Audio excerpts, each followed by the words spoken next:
அனைவருக்கும் வணக்கம். கரூர் துயர சம்பவத்துக்கு பிறகு தாவைக்கா தலைவர் விஜய் சுற்றுப்பயணம் மேற்கொண்டிருக்காரு. இன்னைக்கு முதல்ல ரோட் ஷோ பண்ணணும்னு சொல்லி ஆசைப்பட்டாங்க. அதுக்கு புதுச்சேரி அரசும் காவல்துறையும் வாய்ப்பே கிடையாதுன்னு சொல்லி கைவிரிச்சதும் ஒரு மைதானத்தில் அவங்களுடைய எம வாகனம் இருக்கு இல்லையா, அந்த எம வாகனம் அதை நிறுத்தி அதுக்கு மேல விஜய் நின்று பேசிக்கிட்டு போயிருக்காருங்க. ஆஸ் வி ஆல் எக்ஸ்பெக்டட், நாம் எதிர்பார்த்த மாதிரியே விஜய் அவர்கள் புதுச்சேரியில போய் திமுகவை பேசி திட்டிக்கிட்டு போறாருங்க. கொஞ்சமாவது நியாயம் வேணாமா விஜய் அவர்களே? முதல்ல இவங்க பண்ணியிருக்கிற தில்லாலங்கடி வேலை என்னன்றதை பார்ப்போம். பாண்டிச்சேரியில தாவைக்கா கூட்டம் கூட்டுறதுக்கு 5000 பேருக்கு மட்டும்தான் அனுமதி அப்படின்னு சொல்லி காவல்துறை தெரிவிச்சிருக்காங்க. QR கோடு முறையில அந்த 5000 பேர் மட்டும்தான் பங்கேற்கணும் அந்த பொதுக்கூட்டத்தில் அப்படின்னு சொல்லி காவல்துறை ஸ்ட்ரிக்டா சொல்லியிருக்காங்க. ஆனா இவனுங்க என்ன பண்ணிருக்கானுங்கன்னு பாருங்க. ஒரு பாஸ் இருந்தா 2 பேர் வரலான்னு சொல்லி விஜய் ரசிகர்கள் மத்தியில பரப்பி விட்டுருக்கானுங்க. அதை நம்பி நிறைய அணில் குஞ்சுகள் நிறைய பேர் ஏமாந்து போயிருக்காங்க. கந்தன்பேட்டிலேருந்து வரோம், பாண்டிச்சேரி தான். கந்தன்பேட்டிலேருந்து வரோம். ஒரு ஆளுக்கு ஒரு பாஸில் 2 பேர் சொன்னாங்க. ஆனால் இங்கே வந்தோடனே க்ரௌடு அதிகமாக இருக்கிறதுனால பாஸ் ஒரு ஆளுக்கு தான் ஒன்றுன்றாங்க. அப்படின்றதுனால யாருக்குமே எதுவும் சொல்ல. ஆனால் நேற்று தலைமையிலேருந்து எங்களுக்கு கொடுத்தாங்க பாஸ்லாம். அங்கேயும் ஒரு பாஸுக்கு 2 பேர் தான். ஏன்னா எங்கள் சங்கத்திலேயே அப்படி தான் சொன்னாங்க. ஆனால் இங்கே ஏன் இதுமாரி பண்ணுறாங்கன்ட்டு ஒன்றும் புரியல.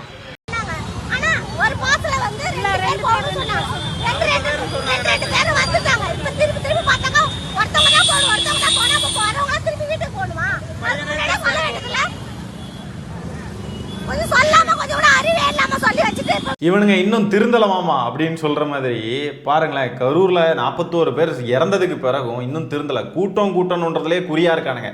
இது வேற திங்கக்கிழமை காலையில பார்த்துக்கோங்க, யாருமே வரல. 5000 பேருக்கு அனுமதின்னு சொல்லியுமே 5000 பேர் வரல. அதனால திங்கக்கிழமை காலையில் என்ன பண்ணியிருக்கானுங்கன்னா ஒரு பாஸில் 2 பேர் வரலான்னு சொல்லி கூட்ட பார்த்துருக்கானுங்க. அதில் இந்த ஸ்கூல் பசங்க அவனுங்க நிறைய பேர் வந்திருக்கானுங்க. ஸ்கூலுக்கு லீவெல்லாம் போட்டுட்டு நிறைய பேர் வந்திருக்கானுங்க. இதெல்லாம் பற்றி நம்ம அடுத்த காணொலியில் பார்ப்போம். அந்த ஆச்சரிய குறிகள் எப்படிலாம் வந்திருக்கானுங்க, என்னெல்லாம் நடந்துச்சு அப்படின்றதெல்லாம் அடுத்த காணொலியில் தனியாக பார்க்கலாம். ஆனால் பாண்டிச்சேரி காவல்துறை என்ன பண்ணியிருக்காங்கன்னா பாஸ் இல்லாமல் வந்தவங்களெல்லாம் அனுமதிக்கலைன்றதுனால பெரும் அசம்பாவிதங்கள் தடுக்கப்பட்டிருக்கு. பாண்டிச்சேரியில இருந்து மட்டும் இல்லாம தமிழ்நாட்டில இருந்தும் நிறைய ஆச்சரிய குறிகள் பாண்டிச்சேரிக்கு போயிருக்கானுங்க.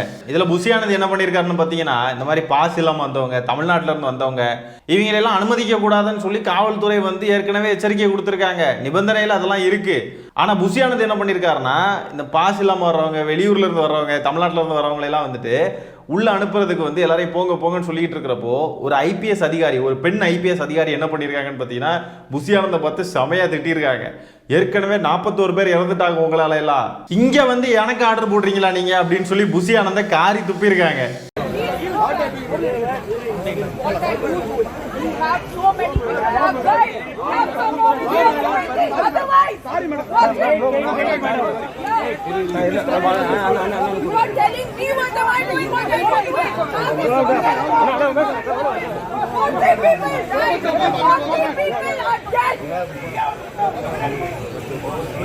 கூட்டம் கூட்டுறதுல இவங்களுக்கு ஏதோ ஒரு போதை இருக்குங்க.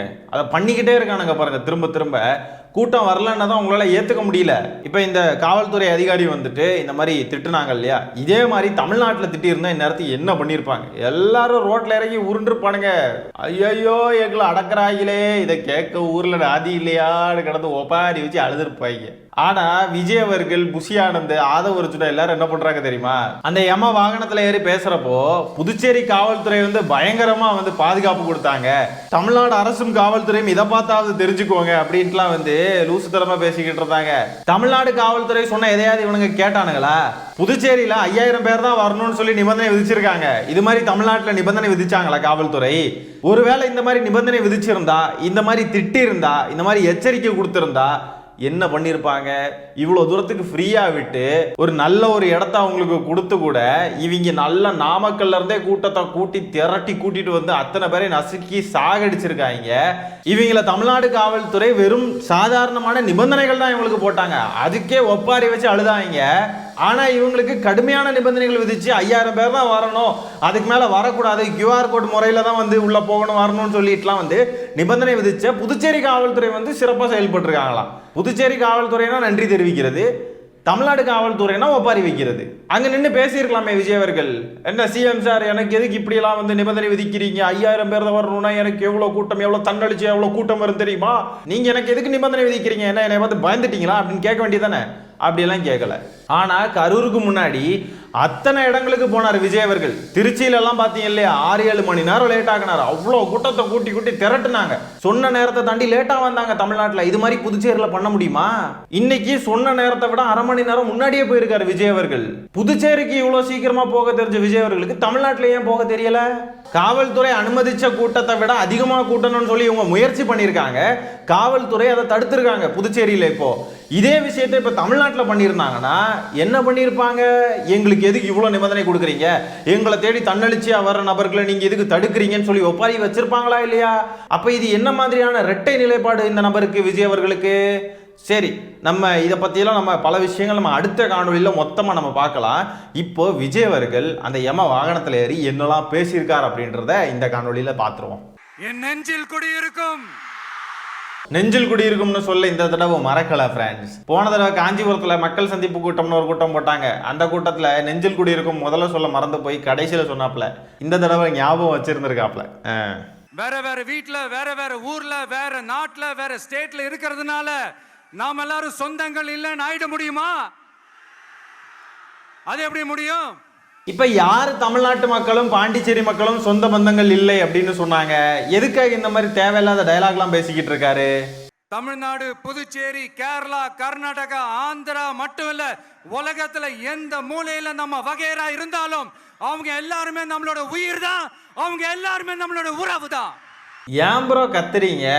நான் ஒன்றும் இங்கே கத்தி பேசுறதுக்கெல்லாம் வரலன்னு மாநாட்டில் பேசிக்கிட்டு இப்போ போகிற இடத்துல எல்லாம் கத்திக்கிட்டே இருக்கீங்க. அவங்க எல்லாம் நம்ம உயிர் தான். இதுக்கு அப்படி இல்லை, எதுக்கு கத்துறீங்க? புதுச்சேரினாலே உடனே ஞாபகத்துக்கு வர்றது தெரியும் தெரியும், மணக்குள விநாயகர், அரவிந்தர் ஆசிரமம், வில்லியனூர் மாதான் சொல்லி இவங்க எல்லாரும் ஞாபகத்துல வருவாங்க. நான் ஷுவரா சொல்றேன், இவ்வளோ நாள் இவருக்கு இதெல்லாம் தெரிஞ்சிருக்கவே செய்யாதுங்க. இப்போதான் சாட் ஜிபிடியில் பார்த்து எல்லாத்தையும் எடுத்துட்டு வந்து பேசிக்கிட்டு இருக்காரு. உண்மையாலுமே சாட் ஜிபிடியில் பார்த்து பேசிக்கிட்டு இருக்காருங்க. புதுச்சேரி மக்களுடைய பிரச்சனைகளை எல்லாம் நான் தீர்க்க போறேன், அதை பத்தி பேச போறேன் அப்படின்னு சொல்லி அவர் வந்து வாசிச்சாரு. அதெல்லாம் பார்த்தீங்கன்னா சாட் ஜிபிடியில் போய் புதுச்சேரி மக்களின் பிரச்சனைகள் ஏதாவது அப்படின்னு சொல்லிட்டு எனக்கு டீட்டெயில்ஸ் கொடு அப்படின்னு சொல்லி சாட் ஜிபிடியில் போட்டோம்னா அதுவே கொடுக்குதுங்க. அதை அப்படியே எடுத்து வந்து ஆளு பேசுறாருங்க. ஒரு முக்கியமான விஷயத்தை பத்தி நம்ம சொல்லியே ஆகணும். 1977ல புரட்சி தலைவர் எம்ஜிஆர் அவர்கள் தமிழ்நாட்டில் ஆட்சி அமைச்சாங்க. ஆனா அதுக்கு முன்னாடியே 1974லயே இங்க புதுச்சேரியில அவங்களோட ஆட்சி அமைஞ்சது. அதனாலதான் அப்பவே சொன்னாங்க, நமக்காக வந்தவர் எம்ஜிஆர், அவரை தமிழ்நாட்டில் மிஸ் பண்ணிடாதீங்கன்னு நமக்கு அலர்ட் பண்ணதே புதுச்சேரி தான். சரி, அதனால எம்ஜிஆர் மாதிரி என்னையும் ஆக்குங்க புதுச்சேரி மக்களே போய் கெஞ்சிக்கிட்டு இருக்கீங்களா? அதனால இந்த விஜய் தமிழ்நாட்டுக்கு மட்டும் தான் குரல் கொடுப்பான்னு நினைக்காதீங்க. அப்படி பண்ணாத தவறு, புதுச்சேரி மக்களுக்கும் சேர்த்து தான் குரல் கொடுப்பான். அது என்னுடைய கடமையும் கூட. திருப்பரங்குன்றம் எங்க ஸ்பெயின்ல இருக்கா ப்ரோ? திருப்பரங்குன்றம் விவகாரத்தில் ஏன் நீங்கள் வாயை திறக்க மாட்டேங்கிறீங்க?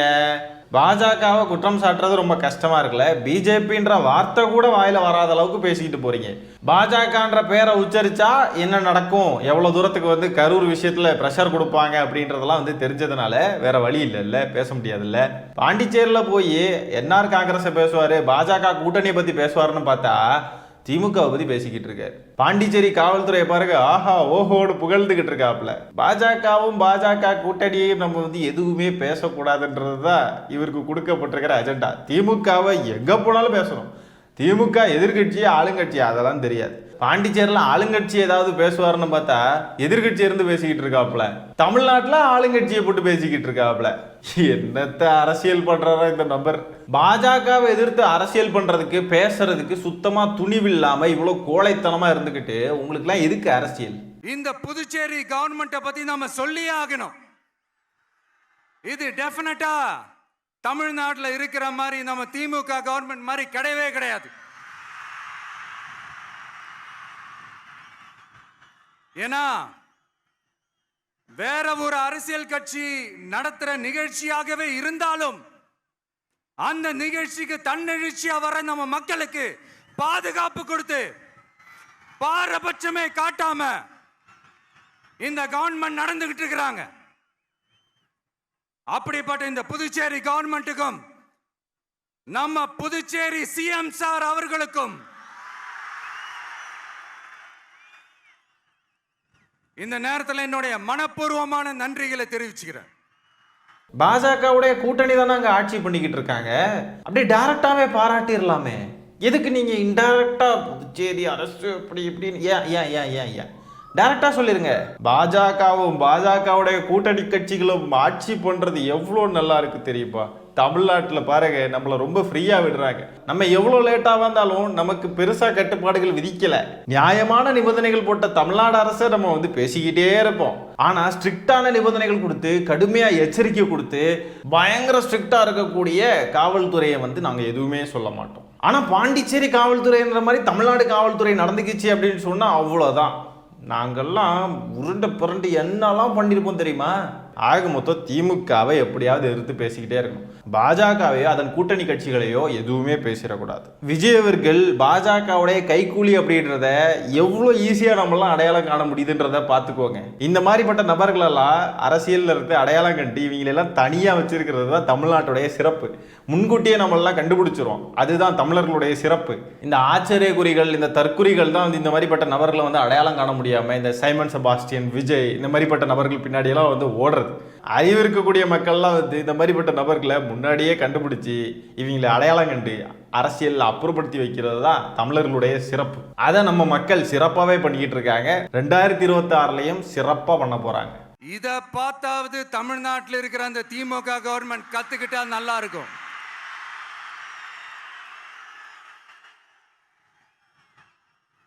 ஆனா அவங்க கத்துக்க மாட்டாங்க. பரவாயில்ல, வரப்போற எலெக்ஷன்ல 100% கத்துக்குவாங்க. அத நம்ம மக்கள் பார்த்துக்குவாங்க. Cinema dialogue. வர்ற தேர்தலில் கத்துக்குவாங்க, அதை நம்ம மக்கள் பார்த்துக்குவாங்க.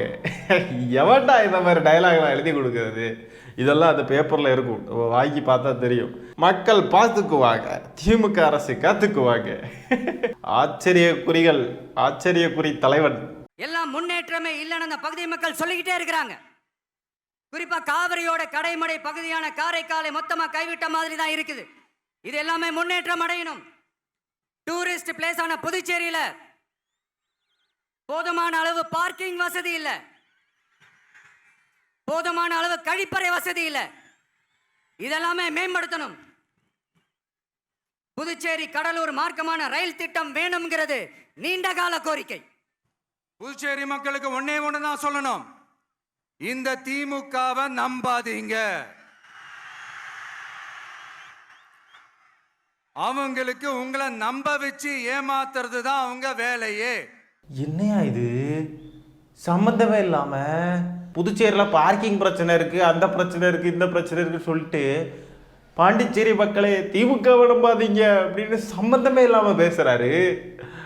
ஐயோயோ, எங்களை விட்டுருக்கடா, ஓடிடுறோம்டா நாங்க. எடா பாண்டிச்சேரியை பேசுறோம்டா, பாண்டிச்சேரி ஆள்ற கட்சியை தானடா பேசணும், பாண்டிச்சேரி ஆளக்கூடிய முதலமைச்சரை தானடா பேசணும், பாண்டிச்சேரியை கட்டுப்படுத்தி வச்சிருக்கக்கூடிய ஒன்றிய அரசு தானடா பேசணும். திமுகவை ஏண்டா பேசுற? ஏடா முட்டாப்பயல, உன்னத்தாண்டா வெள்ளச்சட்டை. நீ ChatGPTல எவ்வளோத்தையும் ரெடி பண்ணிட்டு கொண்டு வந்து பேசிக்கிட்டு இருக்க பாரு, அதை கூட வந்து சரின்ட்டு ஏற்றுக்கலாம். ஆனால் சம்மந்தமே இல்லாமல் ஏண்டா திமுகவை பேசுகிற? ஏண்டா ஏண்டா ஏண்டா ஏண்டா முடியலைங்க, முடியலைங்க. கான்ஃபிடென்ட்டா இருங்க, நல்லதே நடக்கும், வெற்றி நிச்சயம். மீண்டும் சந்திக்கும் வரை நன்றி, வணக்கம். அது இதை சொல்லாமல் போக முடியாதுங்க. கான்ஃபிடண்டாக இருங்க, நல்லதே நடக்கும், வெற்றி நிச்சயம், மீண்டும் சந்திக்கும் வரை நன்றி வணக்கம். ஏங்க இதை சொல்லணும்? அது கரெக்டாக இங்கே பாரு, இந்த சினிமாலெல்லாம் அந்த ஆக்ஷன்ஸ்லாம் பெர்ஃபெக்டாக பண்ணணும். அந்த ஒரு டைலாக் பேசுகிறப்போ கரெக்டாக வந்து பாடி லாங்குவேஜ் வந்து கரெக்டாக வந்து வரணும், சிங்க் ஆகும். அதையே அப்படியே இங்கேயே வந்து பண்ணிக்கிட்டு இருக்காரு பாருங்க. சினிமா டைலாக் பேசுறது, பாடி லாங்குவேஜ் எல்லாம் அப்படியே சினிமா சினிமா சினிமா உலகத்திலே இருக்காங்க. அதை விட்டு வெளியே வரல. இன்னும் அரசியல் பண்ணுறோம், அரசியல் கட்சி ஆரம்பிச்சிருக்கோன்ற இதே இல்லாமல் தற்குறி மாதிரி சுற்றிக்கிட்டு இருக்காங்க தலைவனும் தொண்டர்கள் எல்லாம் பைத்தியங்களும். அடுத்த காணொளியில இந்த குஞ்சுக்கடிகள் இருக்கானுங்க இல்லையா, இவனுங்களை இனிமேல் குஞ்சுக்கடிகள் தான் சொல்லணும். அணில் குஞ்சுகள், கடிச்சு வைக்கக்கூடிய குஞ்சுகள். அதனால கடி குஞ்சுகள்னு சொன்னா நல்லா இருக்காது, குஞ்சுக்கடிகள்னு சொல்லலாம். இந்த குஞ்சுக்கடிகள் ஆச்சரியக்குறிகள் என்ன பண்ணியிருக்கானுங்க, என்னெல்லாம் நடந்துச்சு இன்னைக்கு, என்னெல்லாம் நடந்துச்சு பாண்டிச்சேரியில் இந்த யம வாகனத்தில் போய் விஜய் அவர்கள் பேசுகிற இந்த நாளில் அப்படின்றதெல்லாம் நம்ம அடுத்த காணொளியில் பார்ப்போம். இந்த காணொலியை நான் இதோட என் பண்ணிக்கிறேன். நன்றி, வணக்கம்.